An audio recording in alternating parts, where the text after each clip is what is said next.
चलिए देखते हैं इस कहानी में कि कैसे रिया, जो भगवान पर विश्वास नहीं करती थी, एक भटकती आत्मा से छुटकारा पाकर आस्था की ओर कदम बढ़ाती है। ये सफर रोमांच, रहस्य और विश्वास से भरा हुआ है। रिया एक छोटी सी गांव की लड़की थी जो बड़े शहर में पढ़ाई करने गई थी। उसके दोस्त उसे अक्सर मंदिर ले जाते, पर रिया को भगवान पर विश्वास नहीं था। एक दिन उसके हॉस्टल के कमरे में उसे एक पुरानी किताब मिली जो बहुत ही अजीब लग रही थी। किताब के पहले पन्ने पर लिखा था, ये किताब उसका राज खोलती है जो खुद को खोजने की हिम्मत रखता है। रिया को किताब पढ़ने में दिलचस्पी हुई।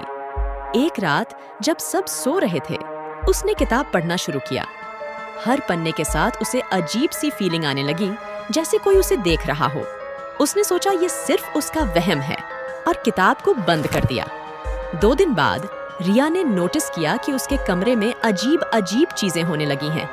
कभी दरवाजा खुद ब खुद खुल जाता, कभी बिजली चली जाती। उसने अपने दोस्तों को बुलाकर बताया, पर उन्होंने सब कुछ मजाक समझा। एक रात जब रिया अकेली कमरे में थी, उसने देखा कि एक साया उसकी तरफ बढ़ रहा है। वह डरी हुई थी, पर उसने अपने आप को संभाला और पूछा, तुम कौन हो? साये ने कहा, मैं एक भटकती हुई आत्मा हूँ, तुम्हारी मदद की जरूरत है। रिया ने डरी हुई आवाज में पूछा, मैं तुम्हारी मदद कैसे कर सकती हूँ? साये ने बताया, मुझे इस दुनिया से मुक्त करना होगा। तुम्हें उस किताब को पूरा पढ़ना होगा और जो मंत्र उसमें लिखा है उसे पढ़कर मुझे मुक्ति दिलानी होगी। रिया ने हिम्मत जुटाकर किताब को पढ़ना शुरू किया। जैसे जैसे वह मंत्र पढ़ रही थी, साया धीरे धीरे हल्के रंग में बदल रहा था।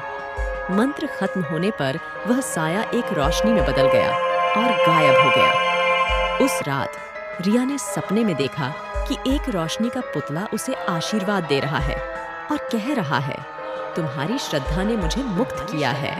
भगवान पर विश्वास करो, वह हमेशा तुम्हारे साथ हैं। अगले दिन रिया मंदिर गई और भगवान से प्रार्थना की। उसने समझा कि कुछ चीजें जो हम देख नहीं सकते, वह भी सच होती हैं। अब उसका दिल भगवान पर पूरा भरोसा करने लगा था। उसने अपनी किताबें जल्दी से खत्म की और वापस अपने गांव गई, अपने माता पिता को अपनी कहानी सुनाने। उन्होंने भी देखा कि रिया बदल चुकी है।